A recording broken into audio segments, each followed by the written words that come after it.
Your whole company is worth over like how much? Like 100 million. Let me just ask you a few questions. If you're happy or not. If I'm happy. I have always wondered what happiness is. I'm always wondering whether other people around the world are even happy. Instead of just thinking about it, I'm putting it into action. That's why I'm going to one of the richest cities of the world with one of the tallest buildings on the planet. And I'm going to one of the poorest countries in the world where they live in sheds like this. And in these days, I will ask the most asked question in the world: can money buy happiness? We start our quest with one of my buddies that owns elite rentals in Dubai. As you know, his net worth... Like 100 million. What's the most money you've spent on a night? One New Year's Eve with the client, spent like almost 1.5 million. 1.5 million? Yeah, one helicopter, 40 hookers, dancers, bottles, the whole bar was full, anything, like crazy.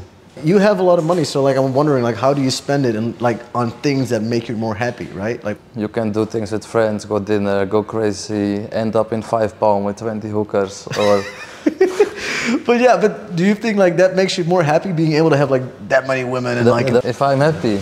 Are you? Of course I'm happy. Why not? If I'm sad, I will jump from the Burj Khalifa right now.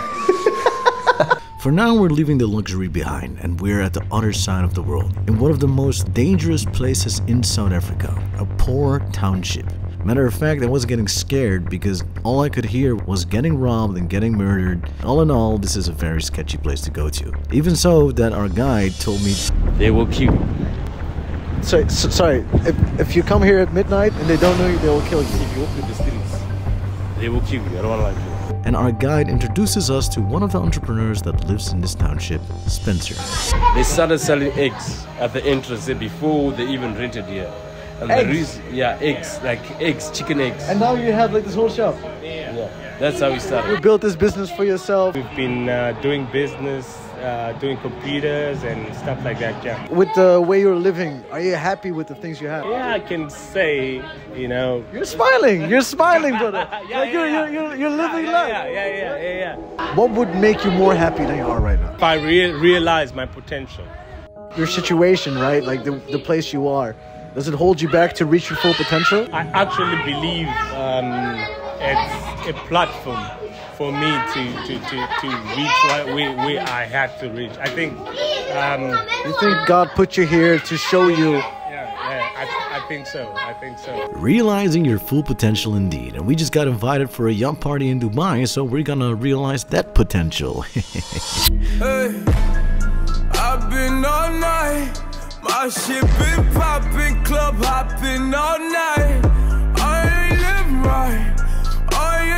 right, but I'm gon' get. After Spencer, our guy was nice enough to show us to his house, and he actually lives in one of those sheds. And while we went in, he introduced us to one of his friends, Kaya. How do you feel your life is right now? Yeah, I'm okay, but I won't say like I'm okay 100% just because I don't have a job now. And I just got a job. I just have a son. What are the ways you've been looking into that? Like, do you read books? No, sometimes, not a lot. Yeah, not a lot. If people have problems in life, you can look for solutions. And you're telling me, okay, I can find a job. Yeah. There's this. So these are all problems. So what you have to do is you have to find a solution for this problem. Books, there's wisdom. Yes. And wisdom gives you answers. I read books about being more free, and they gave me more freedom. If you go to a library, you can go for free. Yeah, right? I can go for free. So go there, type in what kind of problems you have. Literally, how can I get the solution to this problem? Okay. I swear to you, you'll find an answer, you'll find a book, read the book, on God, you will be helped.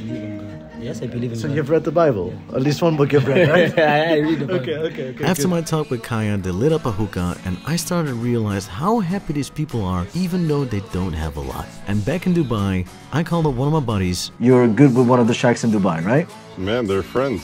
They're like brothers, right? We've spent so many years together doing different like trips over there or trips around the world. So like what type of rich are we talking? Like if you had to give an indication on how much money these people have. Let's put it this way. If you were to compare it to a normal rich person, they sometimes have the ability to spend that in one night. That's yeah, that's a lot. Would you consider them being happy? One of the downsides with people in these positions, sometimes the money is a curse. Sometimes that whole experience ends up ruining or damaging your ability to hold friendships. You can have all of the money in the world and nothing at the same time. Anything I've really realized after seeing poverty is that the one thing that they do have is they have each other. And it seems like they're so happy being in this small little space. Like the smiles I see are so much more genuine than I would see from people smiling on a yacht party. Yes, I'm glad you have that experience. And, you know, I bet you there will be some billionaires who would trade it all in for that. I feel like the more rich people are and the more money is becoming the issue, the more torturing it is to be you.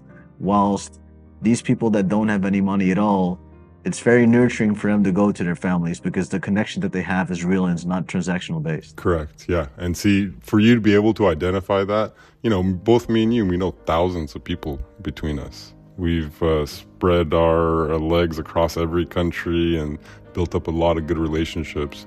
And to be able to go through all of that and see, you know, I know you got nice cars yourself, and I know you like the finer things in life. All of that is just icing on a cake. But we don't like, if you just got a bowl full of icing, you're like, man, that's nasty, you know? But if you have a cake in the inside to balance out the icing, that's actual life. That's that cake, right?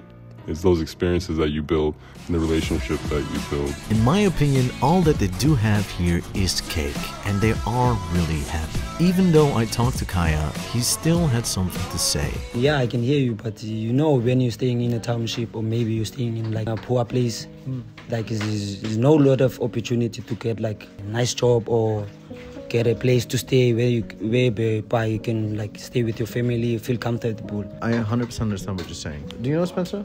He lives in a township, yeah? Like you, same township. He started selling eggs. He made money with the eggs. He started selling computers. I'm seeing this man in the same situation as you are, with the same opportunities as you are, and he's doing something different. He's making more money. And do you know why? No, it's a mind. The wisdom. I told you. He only sees things differently. You pray? Yeah, I pray before I sleep. What do you pray for? Everything. Everything. Yes. Here's the big problem. When they pray, they ask for a cake. I'm not saying literal, but like, I want a cake. And God always gives what you ask for. Always. But you know what the problem is? If you ask for a cake every single day, you think one day that cake is going to show up in front of your doorstep. I don't think so. But it doesn't happen. Do you know why? God doesn't give you a cake. He gives you the eggs, the milk, the dough, the spatula, and He expects you to make it. Cake. But if you, every single day, go look to see a cake, there's no cake there, bro. He gives you the spatula, the eggs, and whatever. So instead of asking for the cake, ask God for the guidance. Ask Him to give you, to show you what things you have to do. Yes. For instance, this conversation that I have with you right now, this is one of those steps. Second step, brother, there's a book that gives you all the answers, like the Bible. But if you don't read and do what's in the book, nothing will happen. Nothing will change. Nothing will change. Yes. That's all the advice I can give to you. I hope you can do anything with it. And once again, that's my way to give back for the food and the beautiful things you're giving to us. I appreciate it for that.